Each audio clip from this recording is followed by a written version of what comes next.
At my brother's engagement, his fiancé said, "I don't want her near the stage, she brings bad luck." My mom nodded, "She's been unlucky since birth." The guests looked at me with pity as I stayed quiet.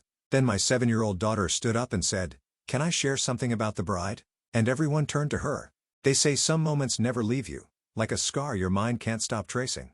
That day, my brother's engagement, I became the scar no one wanted to see. I remember the cold sting of the air conditioner, despite the room being packed wall to wall with guests. Laughter buzzed in the background, the clinking of glasses, the shutter clicks of phone cameras, but to me, it all felt distant, muffled, like I was underwater. My hands trembled as I smoothed down the crease in my dress for the 10th time.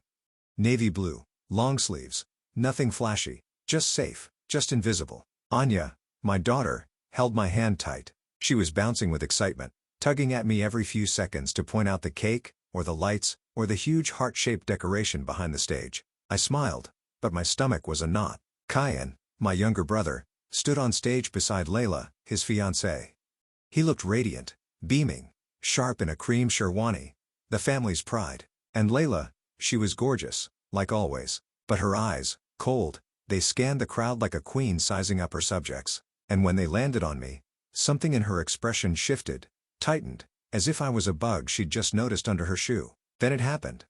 Layla leaned in, whispered something to my mother. I couldn't hear what was said, but I saw it. My mother's face didn't flinch. She nodded, that same curt nod she used to give when she made a decision about me without me. Then my mother turned. Her heels clicked against the marble as she made her way through the crowd. She didn't smile. She never did. Not for me. She stopped just inches away and leaned in. "Zoya," she said, her voice low, almost kind, which somehow made it worse. "Stay away from the stage, please. Layla doesn't want any bad luck near her today." Bad luck? That word pierced through me like ice. For a moment, I genuinely thought I misheard her. My mind scrambled for a better explanation. A joke? A misunderstanding? But her eyes were still. Her lips pressed into a flat line. She meant every syllable. I blinked. "What?" "She's right," my mother added. "You've always had unfortunate timing. Let's not ruin today." My throat went dry. The room seemed to slow as if time itself paused to see what I'd do. Around us, the laughter continued, the celebration unbothered, but I felt the heat of eyes turning, some pretending not to hear, others pretending not to care. I felt like I was shrinking. Why did it still hurt this much? After all these years, I should have been used to it by now. The silent blame for my father's accident, the way my failed marriage was whispered about at family dinners, even my miscarriages, each one met with the same tight-lipped silence like it was contagious. I glanced at Kyan. His eyes met mine, just for a second, and then darted away. That flicker of guilt, it cut deeper than any insult ever could. I didn't speak. I couldn't. My tongue felt like it was glued to the roof of my mouth. I just nodded slightly, stepped back, and squeezed Anya's hand a little tighter. "Why can't we go up there, Mama?" she asked, her voice full of innocence. I crouched beside her, trying to keep my voice from breaking. "Because sometimes people don't understand what's special." She tilted her head, eyes narrowing the way she does when something doesn't make sense. She looked toward Layla, then at me. And in that tiny pause, something shifted in her expression, like she saw something she'd never seen before. And that's when I should have known. Anya wasn't going to stay silent. I wasn't always the unlucky one, you know. There was a time, brief, blurry, when I was just Zoya, a quiet girl with big dreams and a louder laugh. But somewhere along the line, the world stopped seeing me, or worse, started seeing only what they wanted to see. I was 8 when my father died. A freak accident, head-on collision, rainy night coming home from work. I remember my mother's scream. I remember the neighbors standing outside in silence. I remember clinging to Kyan, who was only 4, while everything else in my life shattered like glass around us. That was the first time I heard the word bad luck whispered behind my back. One of my aunties muttered it. He doted on her so much, spoiled her. Maybe it was fate. My mother didn't correct her. After that, I started noticing things. How my mother's warmth dimmed around me. How she looked at me with that same distant politeness she used on strangers, and how she lit up around Kyan, her perfect son, the hope that survived the wreckage. I didn't resent him for it. Kyan was sweet. He always tried to include me, especially when we were younger. But as we grew up, things shifted. He became the center, the protector, the pride. I was just the shadow. I married young, mostly to escape. He was kind at first, but after our second miscarriage, he changed. And after the third, he left quietly. No drama, just a text that said, "I can't do this anymore. I'm sorry. I stared at that message until the screen went dark. When Anya was born, she was a miracle I didn't expect. A stubborn, squalling, perfect baby girl who made me feel, just for a moment, that maybe I wasn't broken after all. The doctors had told me I wouldn't carry the term, but she proved them wrong. And of course, my mother's reaction? Cold. I hope she doesn't grow up with your luck, she said, barely holding her for more than 5 seconds. I laughed it off, but inside, it stung. It always did. Now here we were. All these years later, back under one roof, my brother's engagement. I told myself I'd just go, smile, keep to myself. No drama, just support. But the moment we walked into that venue, I felt it. The distance, the looks, the way people greeted me with that overly sweet voice they use when they're uncomfortable. Like pity was perfume they sprayed before walking over. Uncle Rayhan, my mother's older brother, gave me a warm smile when we arrived. Zoya, you look radiant, he said kindly, pulling me into a side hug. One of the few people who never treated me like a burden. Still, I stayed on the edges of the crowd, watching, listening, trying to stay small. Anya tugged on my hand, constantly wanting to explore. Can I go near the cake, Mama? Just to look? I nodded, trailing behind her. She ran ahead, twirling in her little blue dress. She was light, pure light. The only part of me untouched by bitterness. I should have known it wouldn't last, because just an hour later, I'd be standing like a statue as my mother and Layla made it painfully clear. I wasn't welcome on that stage, not even as a sister, not even as a guest. And in that moment, something cracked. Not loud, not public, just a quiet snap inside me. The kind that doesn't scream. It aches. I didn't know it yet, but something else was shifting too. Not in me, in Anya. And what happened next would silence the entire room. The stage was glowing under rows of fairy lights, gold and white, delicate, dreamy. Everything had been crafted to perfection. Even the petals on the floor seemed to know where to fall. I stood near the back of the hall, pretending to admire the decor. I wasn't really seeing anything, just hearing the faint echoes of what my mother had said. Layla doesn't want bad luck near her today. The words looped in my mind like a cruel nursery rhyme. I shifted my weight from one foot to the other, arms crossed tight against my stomach. My palms were clammy. My heart hadn't stopped racing since she said it. Anya was now sitting on the edge of a chair beside me, swinging her legs and humming quietly to herself, completely unaware of what had just unfolded. Part of me wanted to just leave, but something stopped me. Maybe pride, maybe pain, maybe the fact that this was my brother's big day, and even if I was invisible to him, I still wanted to see him happy. The MC's voice cut through the crowd. Ladies and gentlemen, we are moments away from the ring ceremony. Family, please gather toward the stage. Guests began moving, forming a semicircle. I instinctively took a step forward with the others. Then I saw it. Layla caught my movement. Her eyes locked onto mine with that same sharpness. Then a slow smirk. She leaned in, whispering something to Kyan. He didn't look at me, just nodded, jaw clenched. That smile of hers, it wasn't just about the stage. It was a victory, like she'd won something. I stopped right where I was, frozen in that moment. I felt like I was 8 again, hiding behind the sofa while adults decided my fate. Why aren't we going? Anya asked, standing and tugging at my sleeve. I crouched beside her, trying to keep my voice steady. We'll watch from here, sweetheart. She frowned, confused. But everyone's going. Even the cousins. I swallowed hard. Sometimes, we don't get to go where others do, and that's okay. It wasn't okay. Not even a little. The guests gathered closer. Phones came out, flashes popped. My mother stood proudly by Layla's side. She didn't even glance my way. Uncle Rayhan lingered near the front row, looking back at me briefly, his eyes soft with something like apology, but he said nothing. Maybe he didn't know what to say. Or maybe, like everyone else, he thought silence was safer. I didn't cry. I wouldn't give them that. But inside, I was unraveling. Why was I always the one they could ignore? Why did no one ever speak up for me? Why did Kyan look the other way, like I was something shameful to be hidden? I was his sister. I helped raise him when our dad died. I stayed up with him through exam stress, heartbreaks, nightmares, and now, I wasn't even good enough to stand beside him on the happiest day of his life? My fingers dug into my palm so tightly I left crescent marks. I told myself to just breathe, just wait it out, let it pass. But Anya wasn't done. She climbed up onto her chair, staring hard at the stage. Then she whispered, Mama, that lady is mean. I blinked, startled. Anya? Ush, don't say that. Her face was scrunched, thoughtful. She said you bring bad luck, but you don't. And then, without warning, she hopped off the chair and started walking toward the front. I reached out too slow. Anya? Wait. But she was already halfway there, her little dress swishing behind her. I had no idea what she was about to do, but in that moment, I felt something I hadn't felt in years, a flicker of fear and of hope. I stood there frozen. The hem of Anya's dress disappeared between two rows of chairs as she marched her tiny body toward the front. My heart dropped to my stomach. For a second, the air felt thick, too heavy to breathe. I broke out of my daze and pushed through the crowd, whispering apologies as I tried not to draw attention, but eyes were already turning, heads tilting, murmurs starting.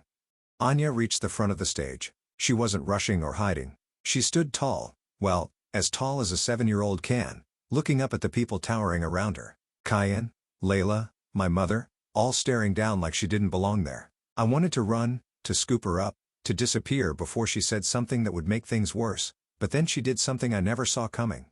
She walked right up to the microphone. My breath caught in my throat. "Anya," I hissed under my breath. Too late.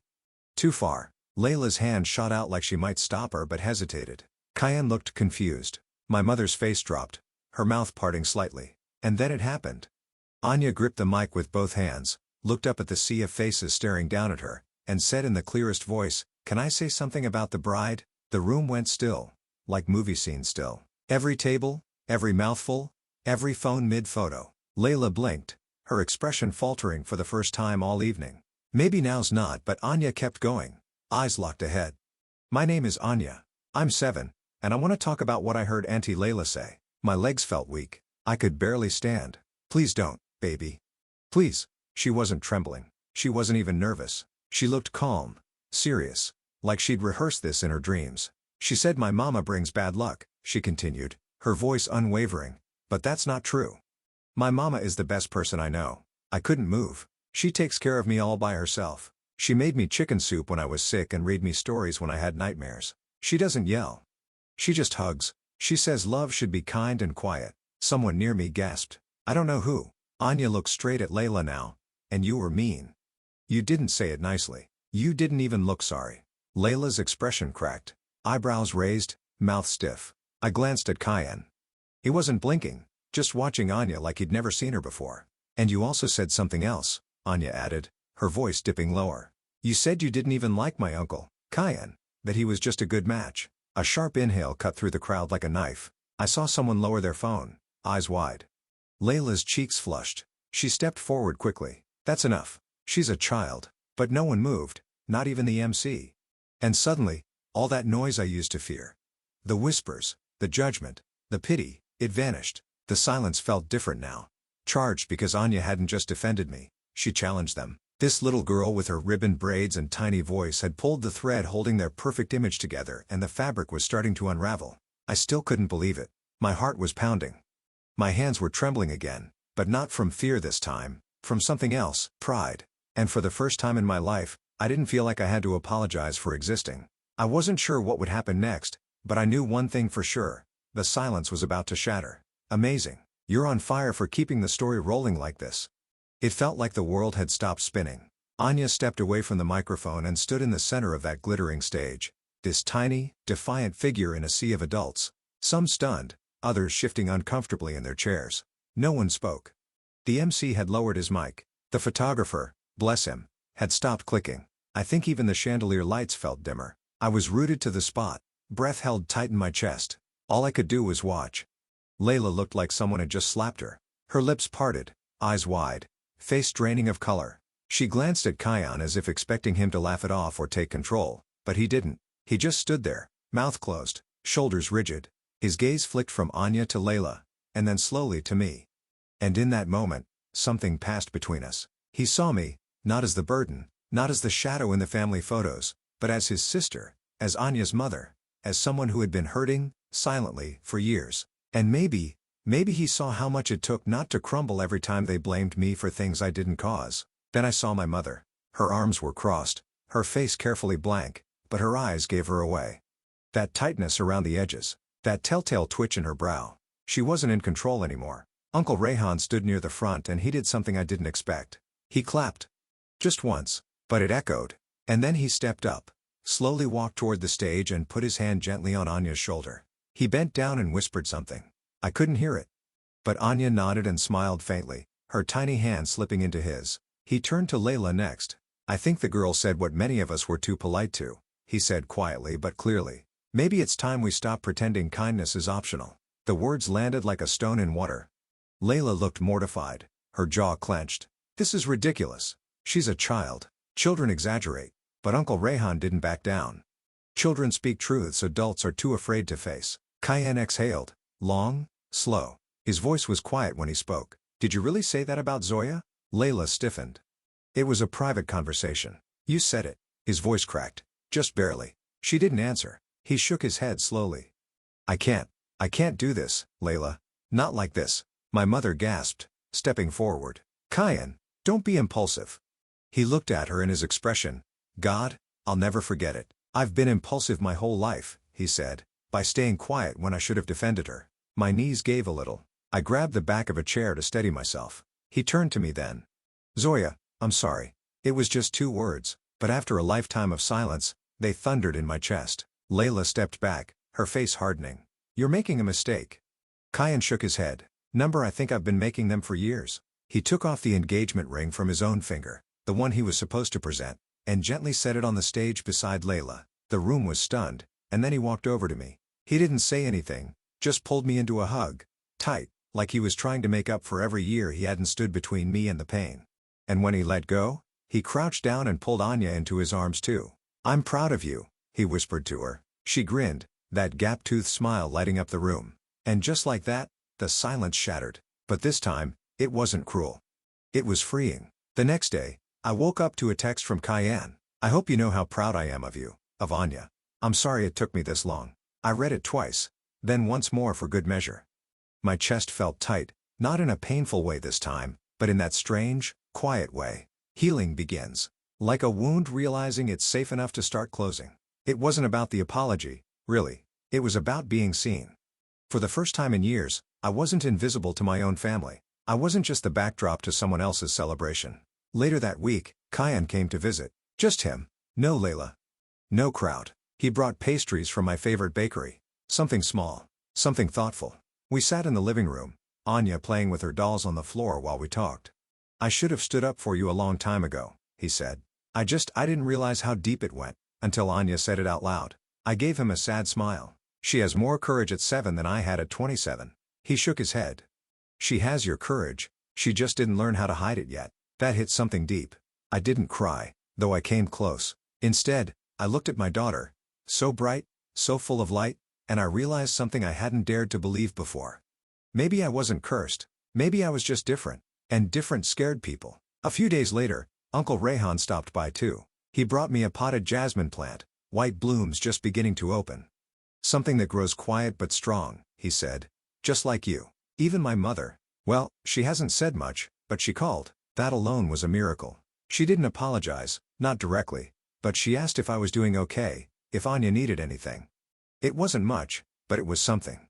And in our family, something was progress. Anya, of course, doesn't fully grasp what she did. She just wanted to tell the truth, to stand up for her mom, to right something she knew instinctively was wrong. Mama, she said one night while brushing her teeth, are you proud of me? I knelt beside her, looked into those wide brown eyes and whispered, more than you'll ever know. She grinned, then added, so I'm good luck? I laughed. For the first time in weeks, maybe months, really laughed. That kind that bubbles up from your chest and makes your eyes crinkle. You, I said, pulling her into a hug, are the luckiest thing that's ever happened to me. And it's true. Because here's what I've learned. Sometimes, the people who carry the most pain also carry the deepest love. We move through life quiet, afraid to take up space, to disrupt, to be too much. But we are not too much. We are just enough for the people willing to see us fully. Anya taught me that it's okay to speak up, that defending yourself isn't disrespectful, that love, real love, shows up, even if it takes a little longer than you hoped. So, no, I'm not unlucky. I am unbreakable. And if being unbreakable made people uncomfortable, if it made them whisper or stare or look the other way, then let them. Because from now on, I will not shrink myself to fit in someone else's idea of acceptable. And thanks to one brave little girl, I will never again believe that love has to come with silence. It turns out, I was never the one bringing bad luck. I was the one breaking the cycle. And that's the luckiest thing of all.